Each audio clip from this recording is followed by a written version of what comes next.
we do have a national championship that is going to be held on Monday by a team that absolutely positively did not win their conference.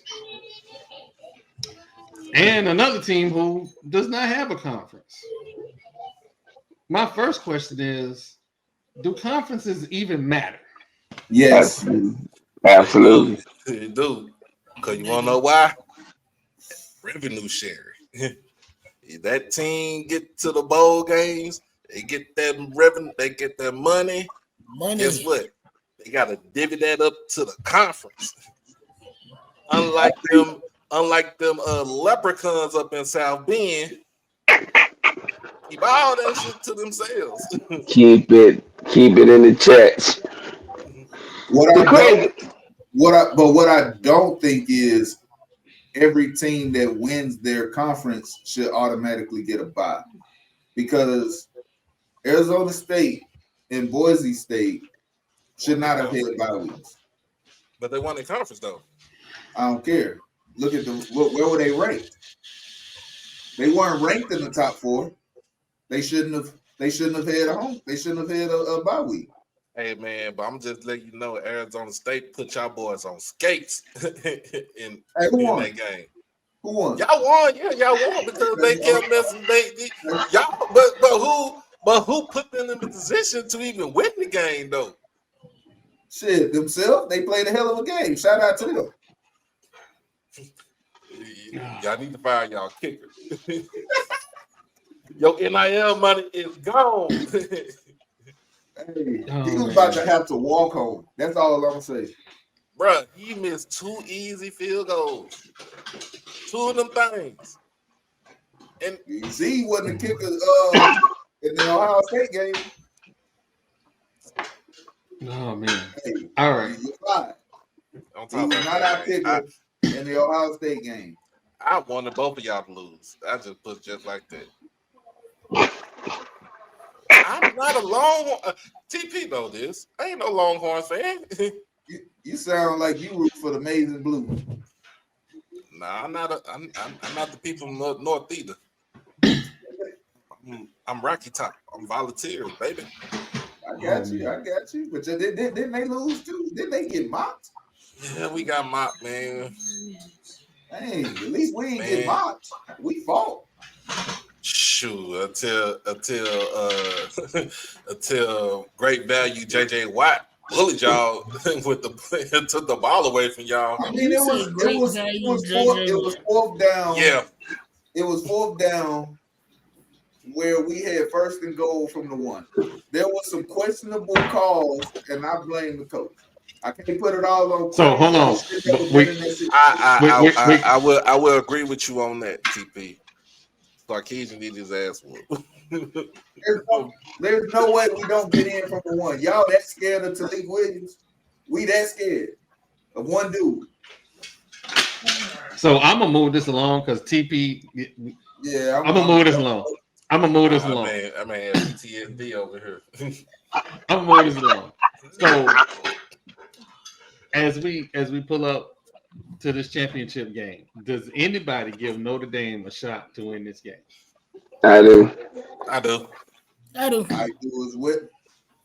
What have we learned? I don't think it's gonna be a dog walk. I think it's honestly gonna be a good game. So everybody has doubted Notre Dame from the start. And it all goes back to their loss against NIU. That when they lost to NIU, everybody said Notre Dame is cooked, they trash, get this coach out of there. We heard it all, right? And all they've done is whoop everybody ass for the rest of the season, even Georgia. Convincing you. You know what I mean? Now they escaped one with Penn State because Penn State should have won that game. Penn State shot themselves in the foot in that game right there. They did. What's his name? Drew Allen. He must have some money on the game because ain't no way in the world had to interception like that. Had he to. took the under on himself and went in and completely threw the game away. I had to watch that game. I had to rewatch that game 3 times, and I'm looking at it. I'm like, who the hell is you looking at? Right. Like, who are you looking at? Did you make some money? Like, I literally just thinking in my head, this man done made some money off this game. Look, Irish. Man, You can blame whoever you want, but the start and finish of it is James Franklin. They was gonna lose that game because big game James always fails. I mean, Always. that's what it looked like. He had won some big games to get in that situation, but let's be honest, Penn State didn't have to play nobody in their first 2 games. they didn't. They steamrolled SMU, and I was still looking at that game right there, like SMU Kevin looked Jennings, like they didn't belong. yeah, Kevin Jennings. Who was you throwing it to? Because I'm like, He bro, took the under on himself as well. bro, You know them boys be on prize picks. Like, hey, if I only throw 2 touchdowns, I win 10K. There we go. Like, come on. I know Kevin though, man. I know him, through my niece because they graduated together. Yeah. I'm like, bro, what is you doing? Three in the first half. Yeah. Two pick sixes. And then they go and play Boise, right? Wish they could have been a game right there. No disrespect to Boise State, but their roster was not as talented as Penn State. I love Ashton Jeanty, best running back in the country, where we all know it, right? Yep. The way that game was going to play out went exactly how I thought it would. It was going to slow him down, and they was going to get Boise State this 3rd and longs, and that quarterback wasn't going to be able to convert. And that's literally what happened the whole game. Jeanty got his here and there, but it wasn't enough to keep drives going. Because you take one negative run, and now you're throwing it on 2nd down. Now you're 3rd and 11, 3rd and 15, and the quarterback and those receivers couldn't get it done, not against Penn State. And when you think about it, when you look at both of those games that Penn State played, the first round and the quarterfinal, they game tackled. Like it was one person come, it's probably about 4 or 5 of them coming right after that one person. They game tackle, and especially when they play Boise State, it had to be about 9 folks tackling Ashton Jeanty. But I'm like, bro, this dude. I said it right here on this podcast.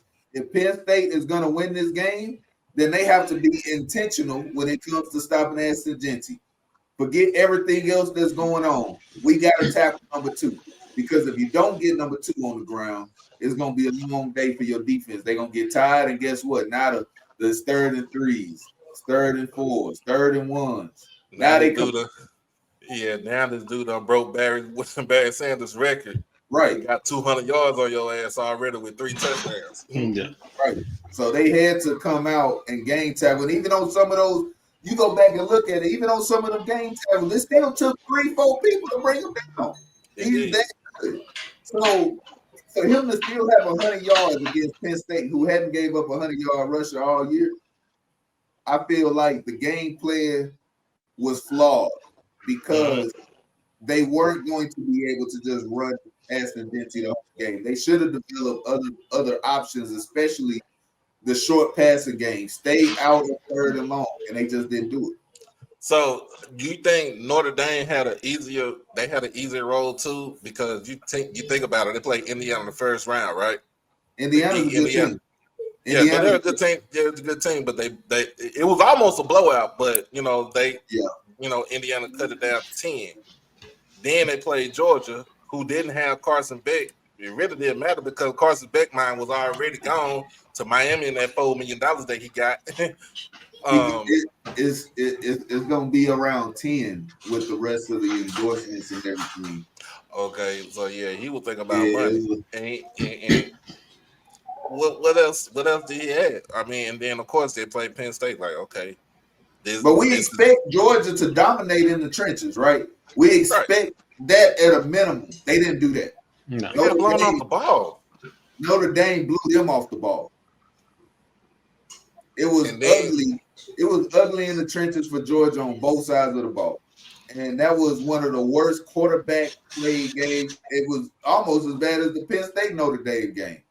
But that's where I give the edge to Ohio State. So after all this, we're gonna give the edge to a team, I have to give it to Ohio State because they have had better quarterback play. But here's the thing. Do you follow the recipe what Texas was doing to Jeremiah Smith? Because he only had 3 catches in the game. He was not an impact in the game last week. I mean, He didn't have to be. That is true. He didn't have to be, but do you follow some of that? Like what caught Ohio State off guard was the wheel routes from the running back out of the backfield, and you seen Texas do that twice. Yeah. So then all you have to do, just when you get into the red zone, when you get down to the 1 yard line, just get behind the center, hand off, touchdown. Don't go left and right. We got to bring in Arch QB sneak on the one. I don't know what, like, QB sneak is a thing. You can run it. Yeah. You got a 6'4", 230-pound quarterback. The QB sneak would have worked. Was Quinn concussed? I think he was concussed. I don't know what was wrong because he was making good plays down the stretch. Like I said, I can't put it all on him because he did what he needed to do up until that last third down that we didn't convert, that Ohio State went and scored afterwards.